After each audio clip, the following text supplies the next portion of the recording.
April is all about autism awareness, and in addition to lighting it up blue, another visual you'll likely see a lot is puzzle pieces. Yeah, Jamie Saunders with Johnny D's Waffles and Bakery joins us today to talk about something special with these puzzle pieces. But first, Jamie, thanks for being here. Thank you for having me. And can we talk about what does the puzzle piece symbolize?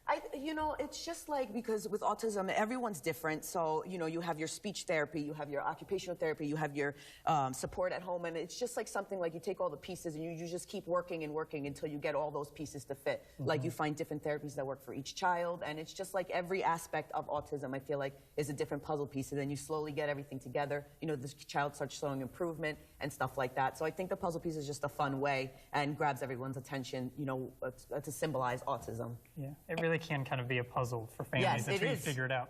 Yeah. And Johnny D's is doing something special with these puzzle pieces, right? Yeah, we have in the lobby, you walk in, and you'll see like it's a big board, and it has the puzzle pieces that says, you know, it says autism down, and it says like absolutely amazing, mysterious, you know, down the side, like what each letter stands for, and then our hashtag. So you can take a picture of it, post it on social media, just something fun, just to be like, oh, what are these for? Just to draw some kind of attention to it. You know, maybe get someone to ask a question, maybe someone, you know, Googles like puzzle pieces and stuff like that. Just anything to get people talking about autism and what it entails and what, you know, what it is.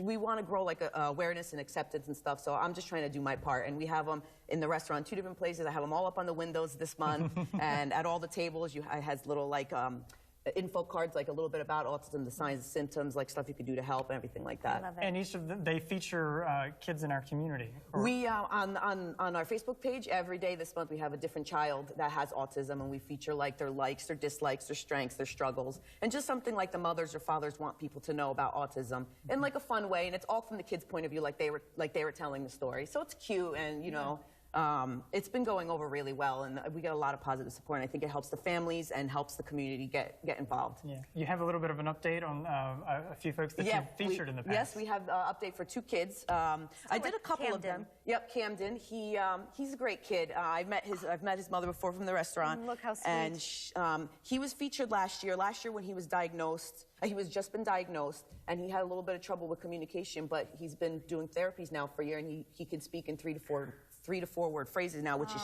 huge. So, I mean, he's adorable. Look how cute he is. Oh, my goodness. Okay, and we also have Drake. Yes, Drake. I've met his mother. She actually has a Facebook page, Walking with Drake, and that's how I initially met her. And it's just been great at following him. He's actually, we call it, I like to say pre-verbal, because he's showing great signs to be verbal later on. He does a lot of sign language now. He has his iPad where he uses his pecs. So if he wants something, he can just kind of type it in and stuff like that. And I believe he goes to preschool and does therapy with SOS a couple days a week also. So he's doing great. He's an adorable kid. His mother is such a sweetheart.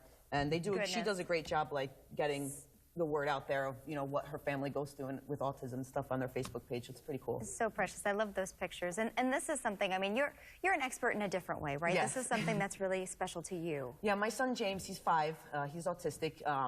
We started noticing stuff like he wasn't talking or he wasn't looking. It seemed like he was deaf, like he wasn't just listening. I'd be like, James, James, James, and he wouldn't answer. So someone suggested I get him evaluated, and at first I was like, not my kid. There he is. He's fine. It just takes a little bit longer. But after we got the initial diagnosis, it was hard. I had to go through my stage where I broke down crying, and my dad was like, I know you're upset, but you need to get it together and figure out how we could help him. And I was like, you're right. But I think that initial phase, everyone has to go through, because you just have to get it out. So and he is so stinking adorable. Yeah, my baby. He's doing so good now. I mean, he always talked, but it was just like stimming or just repeating stuff or just random weird thoughts in his mind. I don't know what he was saying, like the alphabet over and over again. He was just repeating stuff, but he can express his wants and his needs now if he wants something. But if I try to have a conversation with him like, James, did you have a good day? He'll just be like, good day. Or he just repeats back what I say. So, we've been working on yes and no answers. We're working in therapy now to get him to allow someone else into what he's doing. So he'll play by himself, like taking turns and stuff like that, because that's important for me, for him to learn how to do that, so he can he can have a friend, he can interact with other children his age, because he really doesn't now. He lets kids play near him now, like in his circle, but where he used to pick up his stuff and walk away.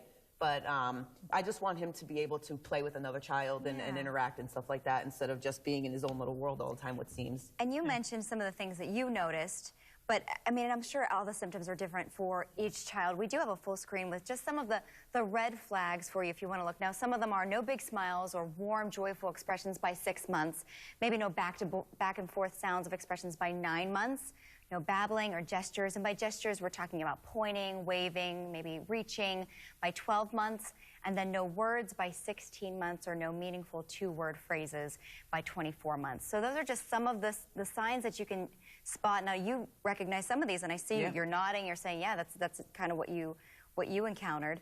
Yeah, it is exactly. I mean, every child is different. They might, have different levels of those symptoms. So they say each child is different as a part, like where they are on the spectrum.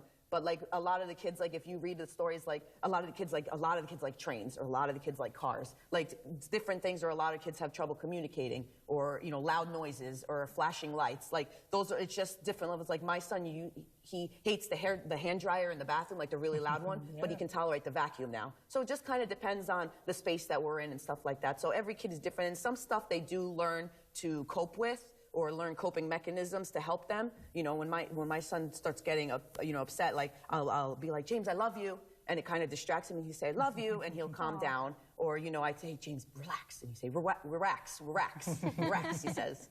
So there's different things you learn, or I give him a hug, or tickles, or something like that. So that's how we work through like those things. I can usually notice when he's starting to get upset. But I've had times that I'm like, what just happened? And it's like, you just wait for it to finish. Like he is on the floor screaming, wailing, and I'm like, you don't know. You just always have to just make sure you get them in a safe place. Make sure they're not hurting anyone, and just kind of let the storm pass. I mean, I've had times where I've had to like pick him up and put him in the car and just keep driving around, and he finally just passes out, and then he wakes up 10 minutes later like nothing happened, and I'm like. Well, and one thing you said, and this was during the break, you mentioned one thing. We talk about awareness, but really something that at this point is people know what autism is, but it's more understanding and acceptance. Yes, that's what's important. So I think you've done a great job with really just giving us some insight too on what it's like. So Jamie, thank you so much for being here. We appreciate it. And if you missed any of this interview, don't worry, we posted it all on our website, WBTW.com. Yeah, and some of the things you're doing at the restaurant are for autism research, so that's really cool as well. I left that out when I mentioned the pieces earlier.